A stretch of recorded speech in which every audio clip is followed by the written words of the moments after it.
Christian, talk about Checo first of all.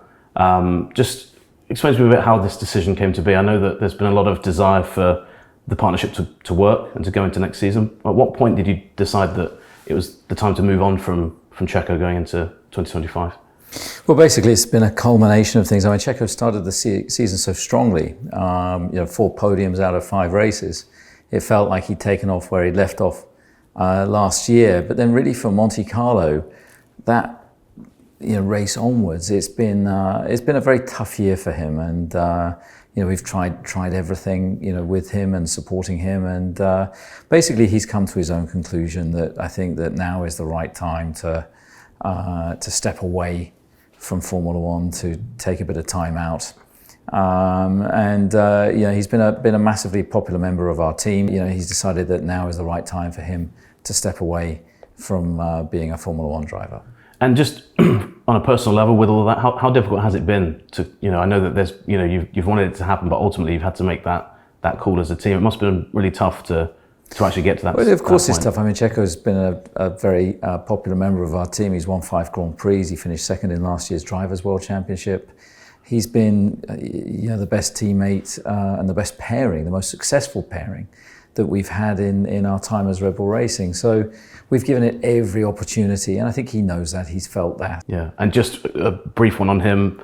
I know the future's very uncertain, but do you think, has he still got what it takes to come back in some capacity, whether it's with Red Bull or beyond that, long into the future? I think the thing for Checo is to take a bit of time out, spend it with his family. He's been on the treadmill for a long time now, and work out whether he wants to keep going in Formula One, or maybe look at other categories, maybe sports cars or something along those lines. But I think the foremost and utmost, he needs to take some time out and see how much he misses driving a Grand Prix car, and then only he can decide what he wants for the future.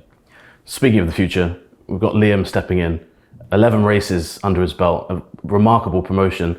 You spent the day with him today. Just first of all, how special is that to be able to spend time with young drivers and give them that opportunity? Because for a lot of them, it's the culmination of a long dream to get the Red Bull Racing seat. Well, I think it's something that Red Bull has always taken pride in, is investing in young drivers, giving them the opportunity, grooming them through the Racing Bulls team. And Liam got his opportunity, and I think he's demonstrated to us in a limited space of time that he's got the right skill set, the right mindset to be able to cope stepping into a Red Bull Racing seat alongside Max Verstappen for 2025. So it was a tough decision in the end. I mean, Yuki as well, a very talented driver who's done a good job testing for us only recently. But in the end, when we looked at all the factors involved, we felt that Liam was the preferable candidate to put alongside Max in the 2025 season. Just a quick one on that. A lot of fans wonder with Yuki, why it wasn't him. Was that a tough decision? Was it a close call between the two? Because you obviously got a lot more to work with Yuki in terms of being at the junior team. Yeah. What was the deciding factor there? It's very, very tight between the two of them. I mean, Yuki is a very fast driver. He's got 3 or 4 seasons of experience now. He did a very good job in the TAR test for us in Abu Dhabi, where the engineers were impressed with how he performed. But we just felt with Liam, when you look at and go into the analytics of his race pace, was slightly better in the races that he did. His qualifying pace was very tight with Yuki, and you've got to assume that the potential with Liam, having only done 11 Grand Prix, is he's only going to get better and stronger. He's shown real mental resilience and toughness. The engineers have enjoyed working with him through the running that he's done this year. He's got a good work ethic as well. So it's great to have Yuki still involved, with the Racing Bulls team next year. And of course, he's on standby should he ever be required. For Liam, he's probably going into the hardest job in Formula One, being Max Verstappen's teammate. It's, as it's something that a lot of drivers, including Checo, struggle with. How do you manage that? It sounds like you're confident he's got the mental stuff he needs to do that, but what kind of things do you think are in place or can be in place to kind of guide him through that process so early? Well, I think the key thing is not to put too much pressure on him, and not to put too much pressure on himself. That he's going out against the best driver of his generation, and I think that he just needs to almost ignore the data of what's going on car one and just focus, on with his own engineering team what he's doing and just do the best job that he can, and he'll be fine. And hopefully, we can support him in that. Hopefully, we'll be able to provide a car that suits him as well as Max next year, and we'll see how he goes. We saw him battling with his elbows out a couple of times this year. There's 2 drivers now potentially that you'll be upsetting other team bosses and other drivers with, but nice to see that you've got two guys that aren't afraid to go and attack on track their rivals, in that way. No, absolutely, and a couple of things have stood out with me with Liam over this, how versatile he is. You put him into a situation, he gets on with it. If you remember his debut in Zandvoort after Daniel broke his fingers, he was racing against Max on his outlap.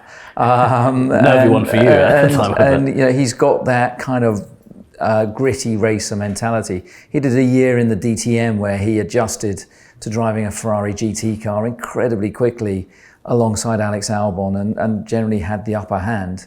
And again, his racecraft has been really one of his key strengths. So he's not afraid to go wheel to wheel and even rub wheels where necessary. So I think he's going to do a great job for us. And in terms of that wheel rubbing stuff next year, might be needed because as we saw this year, the fields kind of converged together. Who are the team to beat? I think Max is always the driver to beat, but if you were to kind of guess right now, is it McLaren? Is Lewis going to Ferrari? Does that put them over the edge? How do you see it? Well, look, I mean, when you look at these teams, I mean, a Hamilton-Leclerc lineup at Ferrari looks very strong. We've seen the Norris-Piastri lineup at McLaren is very strong. Russell Antonelli, is going to be a similar level of experience, obviously, to Liam. I think Liam's more rounded and more experienced generally than Antonelli, but it's going to be tight. It's going to be very, very tight next year. And the last year of these regulations, you've seen how tight the second half of this year has been. It's another long year, and it's going to be, who's the most consistent and gets the most out of the last hurrah of this set of regs. And Lewis at Ferrari, he's been a long time rival of the Red Bull team. Yep. Seeing him in a different kind of shade of colour next year, I mean, what do you think that partnership's going to be like from a competitive point of view, but also from Formula One's point of view? Because it's the biggest name driver really and the biggest team finally coming together. Well, I think for Formula One, it's fantastic. Lewis Hamilton in a Ferrari. Ferrari are the most iconic team in Formula One. You've got the driver that's achieved the most in Formula One going there. Has he still got it in him? Can he still deliver? Going up against Charles Leclerc, he's one of the fastest guys on the grid. So that's going to be fascinating to see how that plays out. But I think Formula One is going to be the winner out of that. And as we saw in the last race in Abu Dhabi, Lewis is still got a bit in the tank left to go. So he's going to feel he's got something to prove in a very different environment. So it'll be funny not to see him with a three-pointed star on his overalls and a prancing horse instead. Yeah. Just going into, I suppose, the next couple of years, we've been talking a lot about Andretti and the General Motors deal. We now know there's an agreement in principle for that in 26. What changed so quickly for that to come about? Because at one point it seemed that the teams were kind of against that happening so quickly. It's now changed. It's a great move for Formula One, but what was in the process there that I along? think the fundamental difference is it went from being a privateer entry to an OEM, one of the biggest OEMs in the world. So to refuse an entry to General Motors, I think would be somewhat short-sighted. So for us, it's exciting. A Ford versus GM potential battle. In years to come, it could be iconic. So we'll welcome them to the grid and look forward to seeing them in 2026. Albeit with a Ferrari engine in the back of their car. Weird link up there. Do you think, and just finally, do you think a team coming in like that can be, I'm not saying competitive to win off the bat, but can be competitive enough to look like they're part of the grid in a competitive fashion? Well, look, they've got a mountain to climb from a standing start. So, but we're doing the same on the engine side. So what they're doing on the chassis side, they'll have in a Ferrari engine and gearbox, the most experienced manufacturer in Formula One, but they've got to build a competitive chassis. We're inverse to that, where we've got a very strong chassis team, and we've got a brand new Red Bull 4 powertrain that'll be making its debut in 2026. Awesome, Christian, thanks very much. Thank you.